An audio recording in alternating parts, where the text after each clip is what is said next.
Being petty.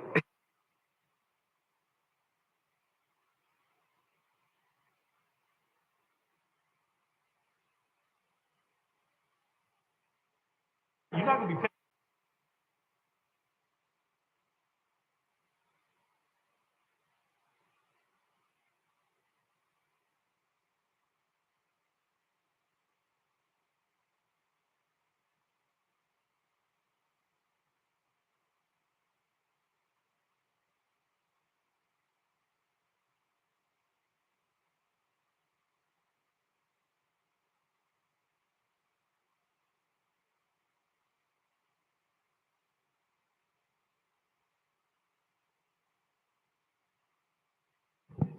Thank you.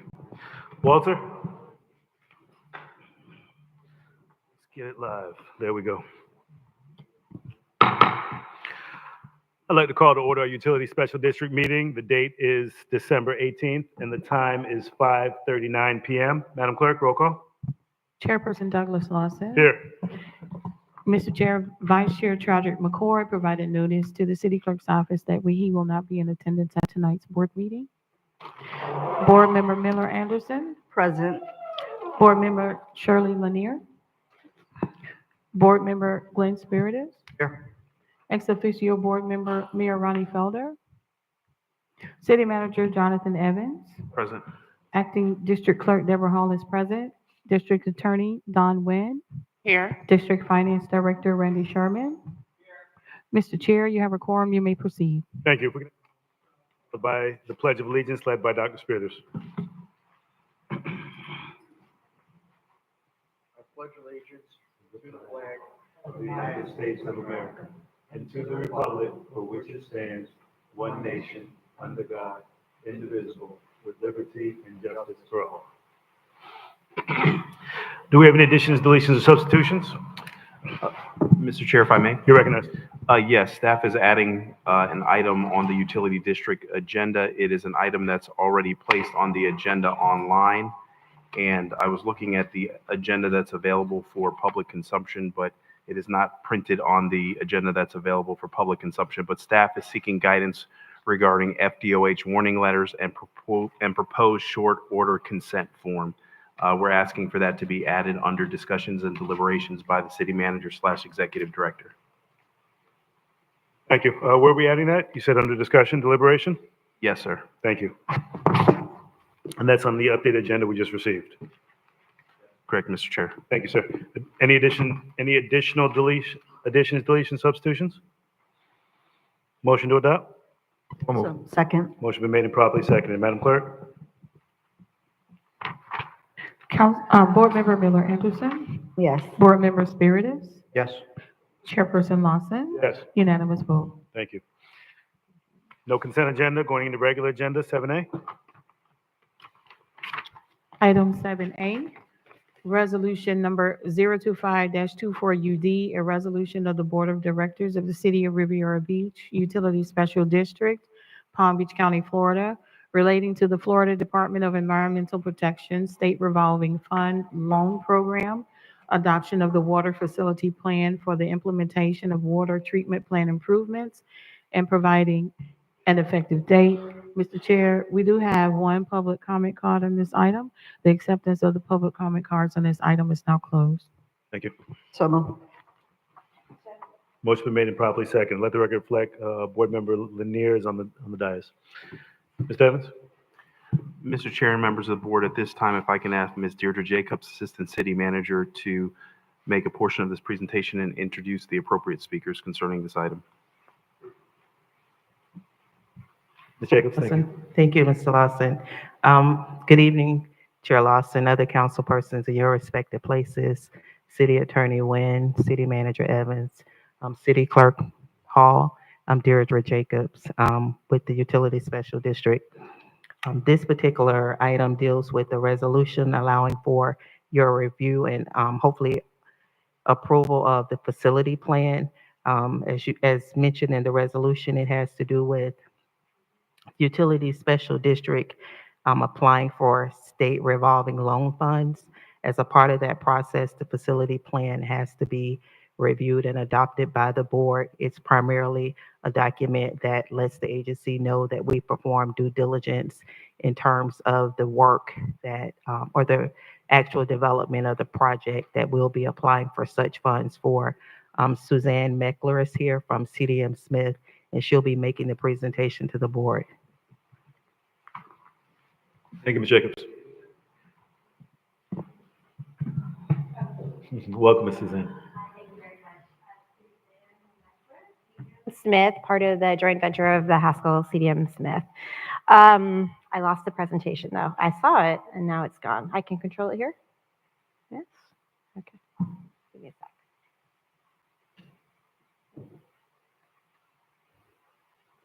Okay, so this is a public hearing officially for adoption of a resolution that supports the facilities plan. The facilities plan is a requirement by FDEP. So I'm just going to go through the list of items here and then open it up to any questions.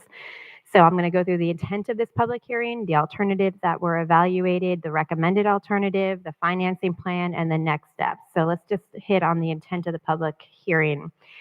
This is really to give DEP an understanding of why we are asking for money. Okay, so they want the public to know, and I think the public is pretty aware, but it's a very descriptive requirements that the facilities plan has to follow on putting the story together on the request for any funding. So this is specific to two things that we're highlighting in this facility plan. One is the PFAS compliance, which is a state recommended way of supporting funding, and also aging facilities, aging infrastructure, problems with your current water treatment plant that you would like to improve on. So both of those are the basis for the request for funding. The public hearing is a requirement. Advertisement of the document was also a requirement. We did advertise in the paper. It's been out at the utility district for 2 weeks for public review. So all of those are the requirements for the facilities plan to be accepted by FDEP. There is 100% principal forgiveness available. However, I am going to hit on that later on. Technical analysis is required for the options, which is why that evaluation is included. And so what I'm going to hit on is those alternatives. So the alternatives that were presented were how to expand or how to replace your current facility with a new membrane treatment plant. But when we originally looked at options, we looked at more than just membranes. This is going back about a year and a half, where we looked at ion exchange, we looked at pellet lime with ion exchange, and NF. And it was determined through that analysis, again, associated with your superficial aquifer system, which is what your current system relies on, that the best recommendation was option 3, to go to a combination of the NF treatment for the superficial system and an RO membrane treatment. So all we're documenting in this facilities plan is that work that was already done to support the decision that the city has already made. Okay, but it is a requirement to document that analysis. So this is the recommended alternative. It's the replacement of the existing lime softening water treatment plant, which is aging infrastructure, right? It's I want to say 60 years. And it's also not compliant with PFAS regulations. So those are the two bases. The capital cost, as has been stated, is $375. That is what's listed in the facilities plan. This is the lower net present cost option of the ones that were evaluated. If you go back to the work that we did, most of that is related to the requirements for PFAS removal, because ion exchange and other systems, you cannot reuse the resin, and let's just say GAC as an example, you have to actually get rid of it. And that is one of the reasons why the operational cost is so high for some of those other alternatives that we evaluated a year ago.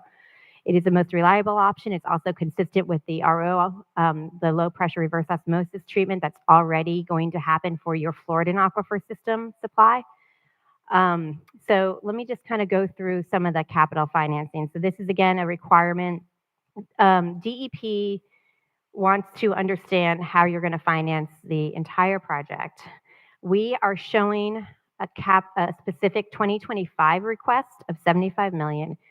That number is not binding. That number can change. What we worked with the finance director and the team here is creating a plan that includes SRF, WIFIA, and bonds. But again, this is flexible as we move forward. These are out of all those options, SRF has the lower interest rate, the lowest of the interest rates of the other two. And so you can kind of see that here at 1.34% is the current list. So a couple of things that I just want to hit at. This supports it fits in with a combination of funding options that you're considering, including the bonding, which is based on the proposed rate structure that will likely come back in January. We are working with DEP right now to determine the best way to package the different funding requests. So for example, our intent is to go for the remainder of the wells. If you remember last month, you guys approved 2 surficial wells and a pilot, or two Floridan wells. We would like to go back to DEP and request them to fund the remainder of those wells. That is a funding package that works within their current potential budget that they have for February meeting. They will get a new budget in August, and our intent is to then go back in August with an additional request. Okay, so we intend to submit 2 RFIs for the 2025 period. One thing to hit on, the small disadvantaged community requirements. So there is principal forgiveness, but I want to make sure it's clear on what it covers. The principal forgiveness is specifically targeted to small and disadvantaged communities. The city is classified per the current statute as disadvantaged because it's based on household income, but you are not classified as small. So, however, the way that the statute is written with this current setup is that you can still apply for principal forgiveness. They can still give you principal forgiveness. The best you can get is 80-20 based on the current rule, and that's essentially if there's funding available, right? So if when you submit your request, if there are not any small disadvantaged communities that are requesting and they have an additional pot of money to give as principal forgiveness, they go to kind of that next level of just disadvantaged. Okay, so we are working to try to get that, but it's not a guarantee, and it will really depend on who we're competing against during the February and August meetings. So I hope that clarifies. Let me just add in what really you as the board what we need from you today is to adopt the resolution, and that adoption essentially approves the facilities plan for submittal to DEP to support us doing a request for conclusion and providing the documents for funding. Again, not binding. It's informational purposes, but they will not move to the next stage without the facilities plan. And then we will then intend to submit all the documents to DEP by the end of the month is our intention. Any questions? Chair? You recognize that, please. Okay. Hi, Suzanne. How are you tonight? I'm doing wonderful. How are Very you? good, thank you. My question, I have a couple of questions. One with the funding, that's 80-20, 20% is forgivable. Correct. So that would be 15 million on the 75 million. Correct. Is there a reason we're not going for 100 million? Like I said, we could potentially go for more in the August meeting, even if we submit this as is. We're definitely going for the 25 in January. So what we are evaluating right now, and we will come back to the board with this information, is the impacts of the BABA requirements to the project. And as a result of recognizing where those impacts are most likely going to be, which is the plant, process equipment focused is really the hard compliant features, because a lot of the process equipment is just not made in the United States or components are not made. So it's the most difficult part for compliance. We are evaluating how to package it so that we can potentially meet the requirements without having to have the cost increase significantly due to that. So we have conversations with DEP. We have one planned for, I think, Friday. And we're going to work with them to figure out how we can package it. And then that August submittal will be whatever we want it to be based on those requirements. So it's a work in progress, but we could definitely ask for more. If we also could ask for more in 2026. right? So it's more just evaluating the best way to do it. Mr. Chair? You recognize. Okay, so I have a couple of questions with that. Yep. The deadline, the next round is February, is that correct? That is correct. Okay, so in February, we're going in for the full 75 million? No, we're going for the 25 We're million only in going for February. 25 million. Is there a reason we're not going for the 75 million right away? We're going for two reasons. One, they don't have a lot of funding in February. So what we've been told is that the more targeted we can be for that remainder funding that they have in February, the more likely we are to get a portion of it, meaning that they might only have 10 million to give us. And if we ask for 75, they might actually decide to give that 10 million to somebody that only asked for 10 million, right? Again, it's a point system, a scoring system, but the strategy is that if we ask for 25 and they have 10, we're more likely to get the 10 because we're not asked, because we can still do the project. So that's the strategy. The August meeting is when they have a whole new pot of money, and the intent would be to get as much as possible in the August meeting. Mr. Chair? You recognize.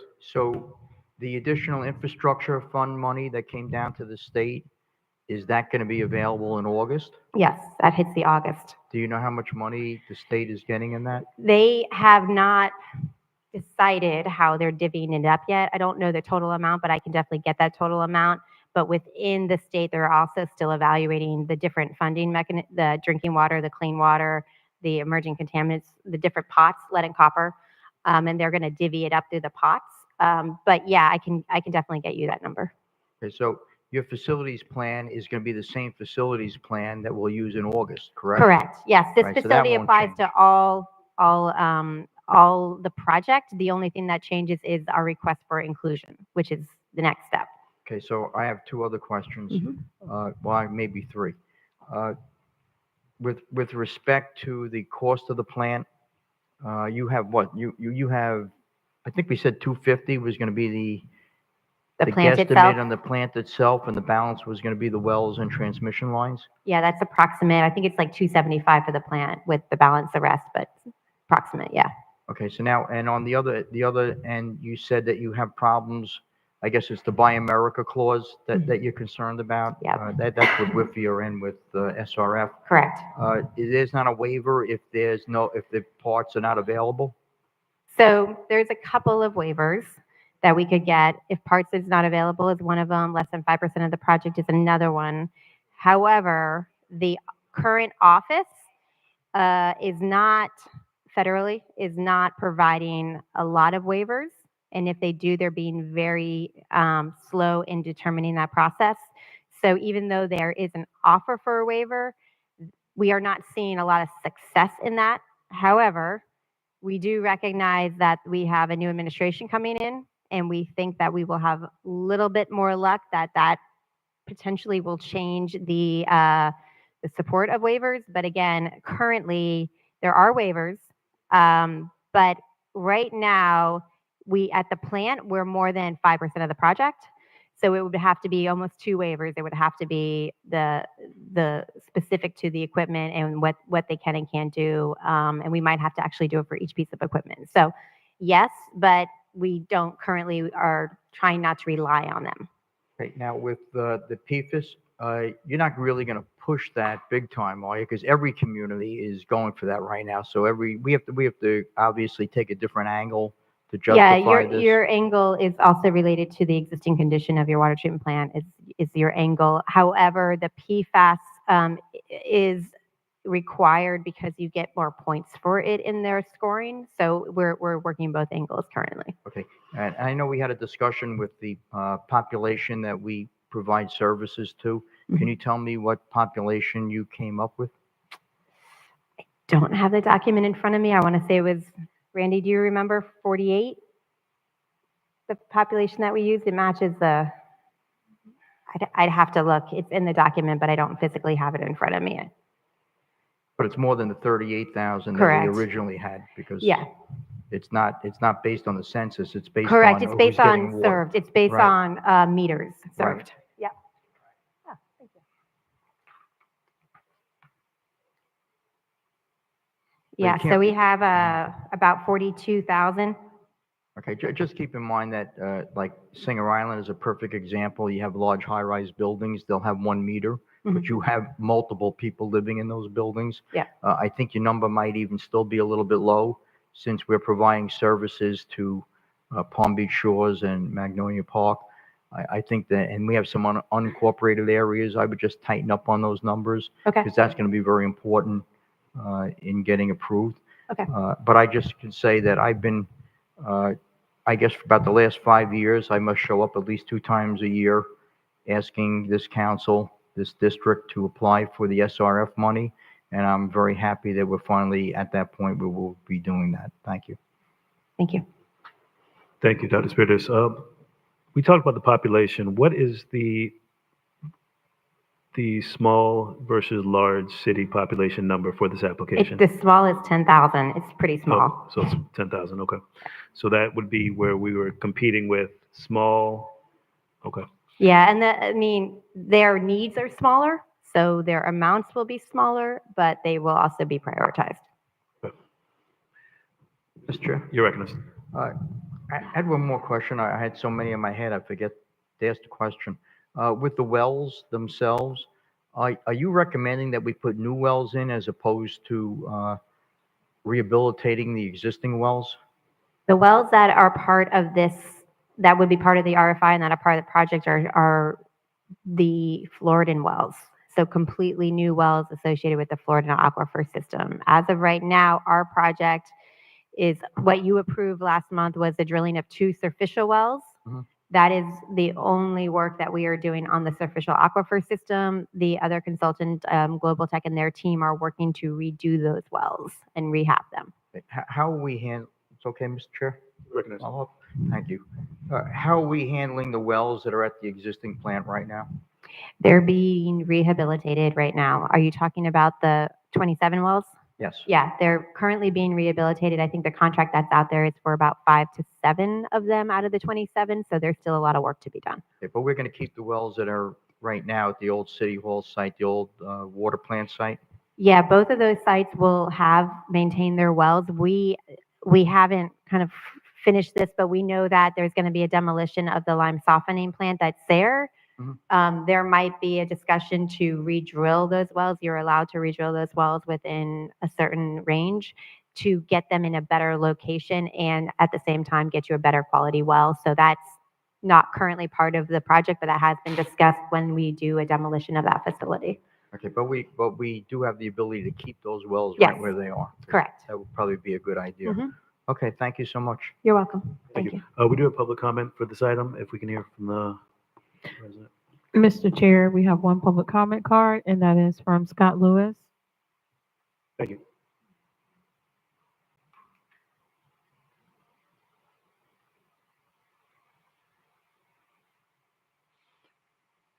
Welcome, Mr. Lewis. Scott Lewis from Wilma Circle.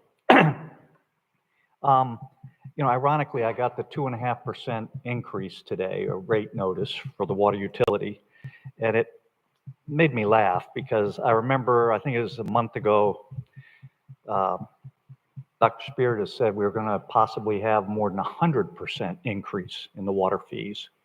I am keenly interested, and I've asked at least 8 different meetings, public hearings, how much is this costing the residents and where is the money coming from for drinking water?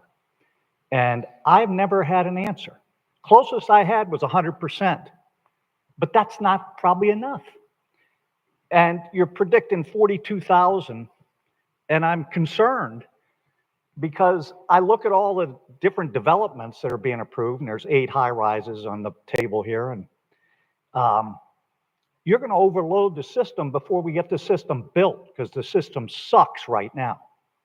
The system is giving us shit in the water, and we're continuing with this. And I know you're trying finally to get this done, but 10 years ago, this was the lead topic on this council, and 9 years ago, and nothing's happened.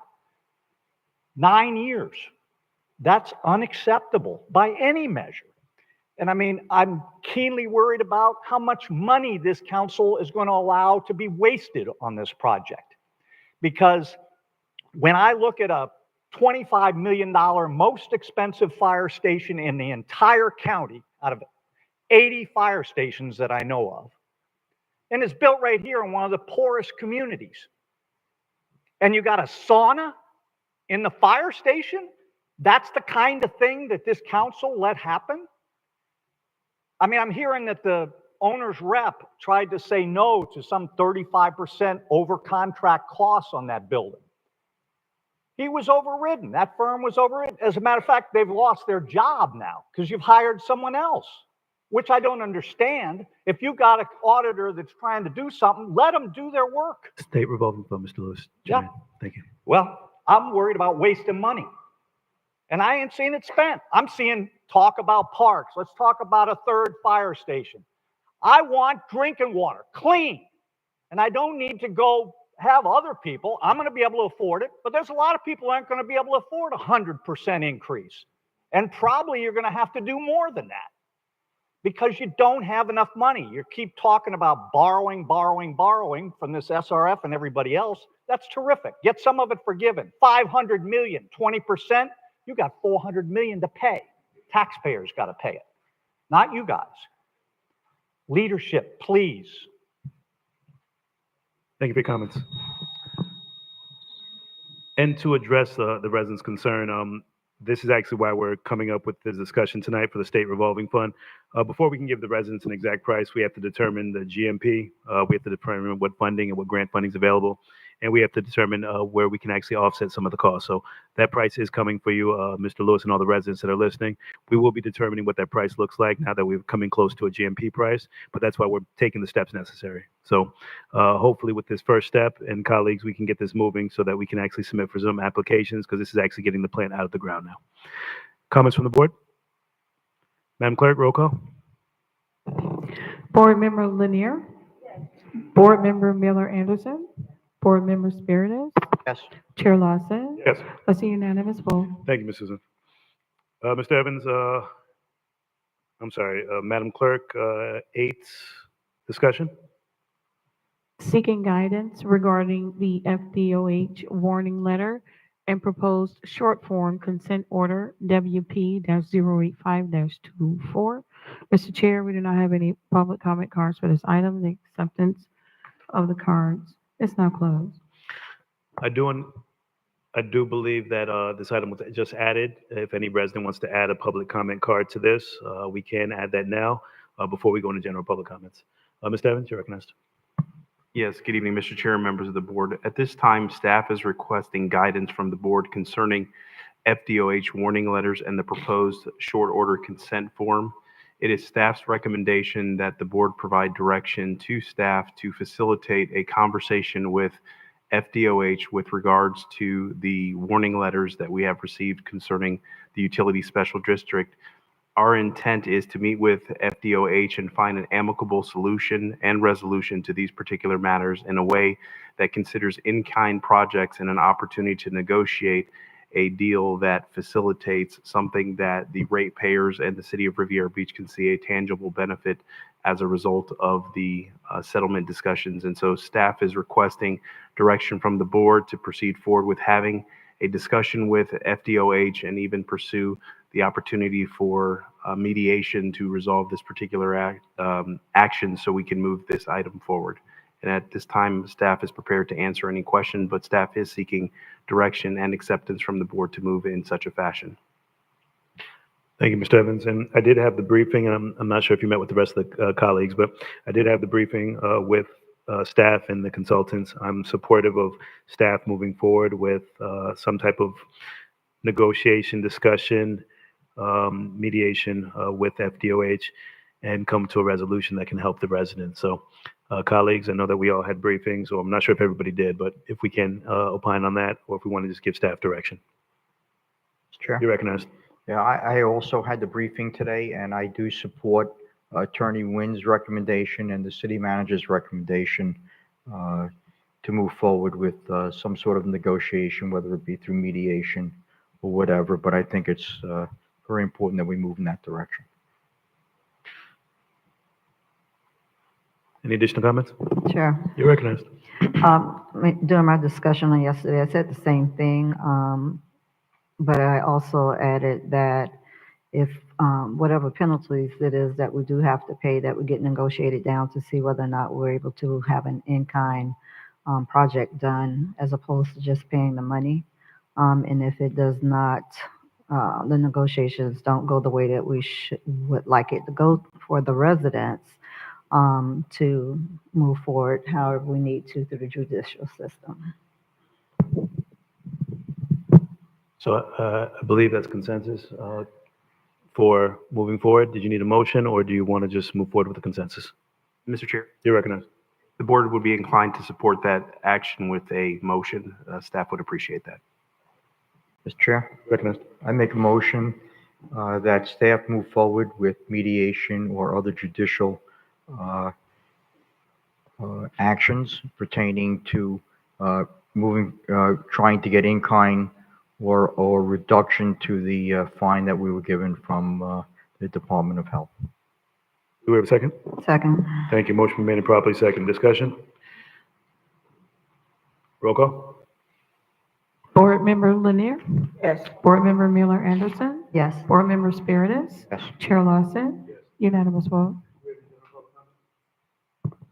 Mr. Chair, we do have one general public comment, two general public comment cards. Thank you. Public comment shall begin at 5:45 unless there's no further business of the city, which in the event it shall begin sooner. In the event an items being considered at 5:45, comments from the public shall begin immediately following. That item is concluded.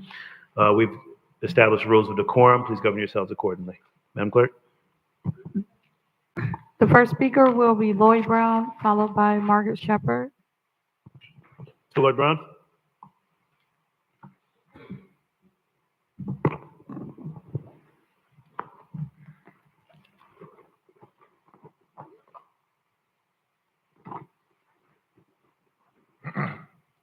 It's bad when you get up here and you don't have nothing to say. So, tell you, I got a few things I'm selling at my house because it seemed like coming up here to complain don't make no sense. So I might as well make something out of this deal. Yeah, I got a generator, couple of lawnmowers, stove. If anybody need one, I mean, I can do that, can I? That's 3 minutes in my minutes. So let me see what else. Oh, and I accept scraps too. If you got anything you're throwing away that you can help me with, because these people in here aren't. And you know, I was just thinking about a couple of things that I see when I go through these cities like Riviera, West Palm. It doesn't really matter. I mean, the water bad. I know that. And since you really not seem like you're going to do anything about it, I got a couple of suggestions about these stores that we have in our neighborhood. And the mayor kept telling me he don't have no power. See, the reason I won't go in the stores and question them about things that they buy from Walmart and bring into my neighborhood, because I'm not the mayor. And see, the first thing they'll do is they'll get me for trespassing. See, I know the law, so if the mayor go in there and say, hey, look, man, you bought this over there at Walmart for 99 cents, but I see it right here, you got it for $2.50 over here. But he don't say nothing about it. See, there's no legal way that you can do anything about these situations. But being a mayor and council members, you can go in these stores and acknowledge to these people, say, hey, man, it ain't right. It's not just happening here. It's happening here, Delray, Fort Pierce, everywhere you got a convenience store in the neighborhood where there's people who are on Section 8. I mean, it could be Spanish, Guatemalans, it could be anybody. But the point I'm trying to say is we shouldn't let that happen. I'm not even going to talk about the water because, I mean, just to be talking about it don't make sense.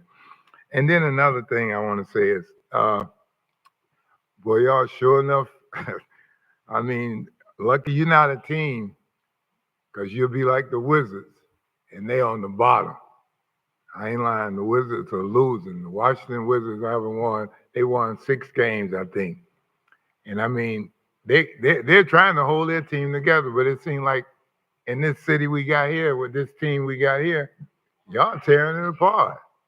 You know, the art of war is once you get somebody divided, you can take over. And those people who coming in, the developers, and even with the Post and all these different news people, they only come over here when they see Riviera Beach has turmoil. Now, I could be talking about what's going on in these stores, and you know what? They wouldn't come over here and ask me a damn question, because I just talked to some outside. So it's like, y'all need to pull together. I mean, really you do. The water needs to be fixed, but you need to pull together. Thank you for your comment, sir.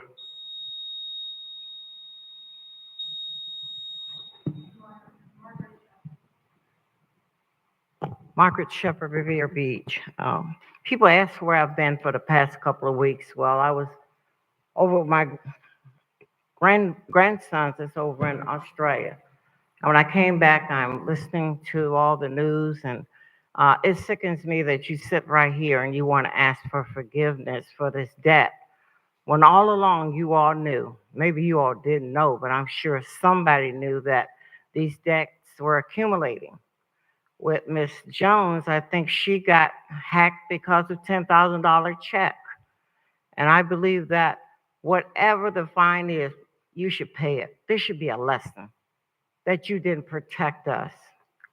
I'm very, very upset because when I left to go to California, I was deathly ill.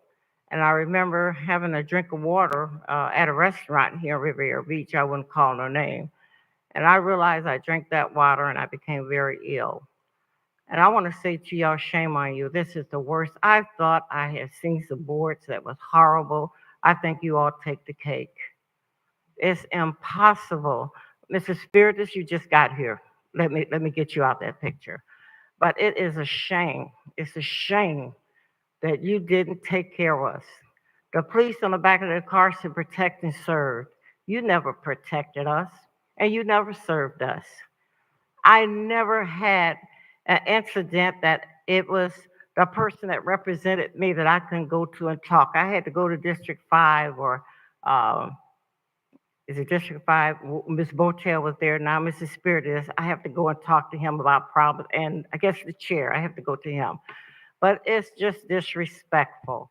And I hope and I pray, and I'm going to get down on my knees that you all pay that bill. And it's coming from your taxpayers.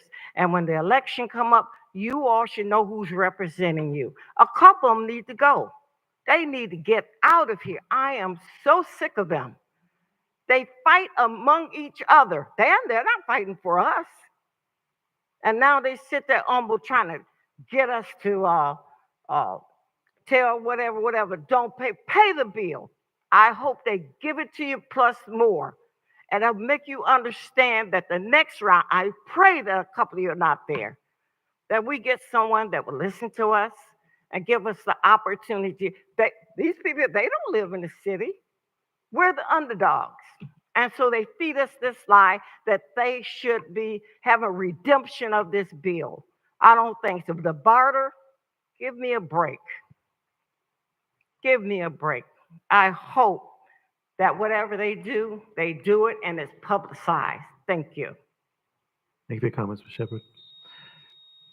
Discussion, District Attorney. No comments. City Manager. Yes, Mr. Chair. Today I received correspondence from the Office of the Inspector General, and they said that they are amenable to having a presentation to the board on July 14th. So if that date works for the board, or January 14th. January 14th, 2025. They are amenable to sharing their presentation with the board. So if that date works, I can work with the Office of the Inspector General and facilitate the appropriate presentation and discussion with the board. And that's my comments, Mr. Chair. Thank you. Comments from the board, starting with Board Member Lanier. Yes, we're having tomorrow a third meeting in our series for the water forum. This meeting will focus on the new water plant. There are questions that are asked in regards to the funding for the water plant, how it will be funding, who will pay for it, what impact that it would have on the residents. Those answers and more will be answered at our water forum tomorrow night, 6 p.m. here at the marina. Thank you, residents. And I've attended those last two forums. Please try to attend. You can actually ask in-depth questions. There's dialogue, discussion, and it's longer than just a 3-minute public comment. So if you're available, please attend. Thank you, Board Member Lanier. Board Member Spiritus. Mr. Chair, could I ask a question to our consultant? Absolutely. It's your Before we close time. the meeting? Can you tell me whether or not the WIFIA money and the SRF money counts towards our bonding ability for the utility district? Yes, so the answer is yes, they do. So if you get the SRF funding, you get the bond, and then subsequent to that, you get WIFIA funding, you can pay back the bond with the SRF or the WIFIA funding. No, what I'm asking is the SRF money itself and the WIFIA money itself, do they count towards our bonding limit, or they don't count Currently, towards it? and Randy can correct me if I'm wrong, but currently the plan, you are bonding the full project amount as of right now. Well, that's going to be a short-term bond. Well, I'm asking, when we do a long-term bond with WIFIA or SRF, does that count towards our bonding limit? Yeah, I need your help. I think it will because you're on the. Good evening, Randy Sherman, District Finance Director. The answer is yes. What WIFIA and SRF have both told us is they're looking to be parity with our current debt. So when we go through and we do all of our calculation, it is going to be treated in our stuff as if it is, in essence, debt holders. There won't be bond holders, but there will certainly be a debt, and it'll be parity with the other debt. So yeah, I mean, our bonding capacity depends on, our revenues and our ability to pay that debt. So yeah, anytime, you have a borrowing, it'll affect what you can borrow through another source. You recognize Dr. Spiritus? Well, so then Wall Street will consider this an actual bond when they look at us for our bonding limit. They will count this as a regular bond? Absolutely, yeah. Okay, thank you. Thank you. Any additional comments, Dr. Spiritus? No. Ms. Miller Anderson? No comments. This meeting is adjourned. We'll start the next meeting in 5 minutes.